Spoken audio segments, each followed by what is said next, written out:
আমার বেলিকা 20 বছরের রেকর্ড,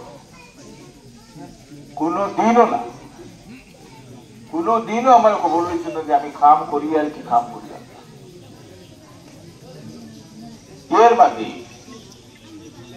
মানছে কত বিচার দেই আমার কথা, কত কমপ্লেন করেন আমার কথা।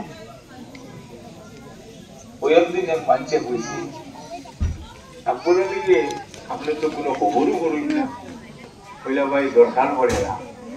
আকবর আলী যদি হুতিয়া থাকতো তার বাড়ি, মানছে কমপ্লেন করলাম না।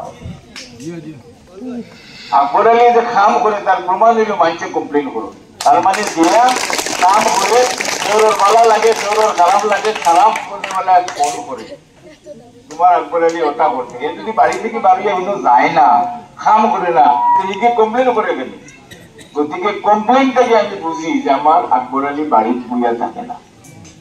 2 নম্বর জিনিস হইল তার কোনো খাম আল্লাহর হুকুম কোন দিন পেন্ডিং করিয়া রয়েছে না সিরাজউদ্দিন আকবর সাহেবের নাম।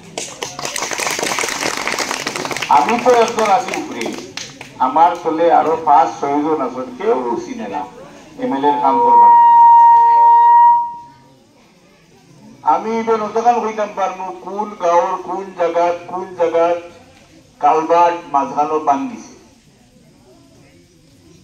আমি বললে কিটা লিখে আমার মানছে ঘুরতে আসে, রিপোর্ট করতে আসে, ফটো মারতে আসে, মোটরসাইকেল ডোবাই দিয়ে আটটা কুয়াইকু যাইব দেখবার। আপনি বুঝতে নাই বুকে এগুলো আসলে তো সাইয়াদা হয়তো ওলা আইসে রাস্তা ধরবার সময় আইসে, আমি 5-6টা আমার কর্মী বার করে দিতে যাও পুরা সমষ্টিগুলো কোন রাস্তার অবস্থা কিলা আর কোন 5টা রাস্তা আমরা দৌড়ালাম একেবারে 24 ঘন্টার ভিতরে আমার কাছে ফটো সহ রিপোর্ট আইসে। এটা কোনো মানুষ জানে না যে আমরা জরিপ কিলা করাই। আমি আমার আব্দুল শুকুরকে বলছি ভাই তুমি বেলুরার মানুষের লাগি জিন্দা থাকা লাগবে, তুমি খালি মরিও না, তুমি খান্দ কত বেশি গাউল লাগি হয়ে গিয়া কত বেশি আমার লোক আমার বিরক্ত লাগি যায় সব সময় খালি ও রাস্তা ও কবরস্থান ও হতা আরো এক বাদে ও ভাই কিতাব পানির কিতাব স্কিম লইয়া হাই রে হাই পেরেশান আমার লাগে তেগু হনো গেল কি তেগু হনো আইতো আমরা গাঁও বঞ্চিত হয়ে যান আমরা গাঁও লাগে।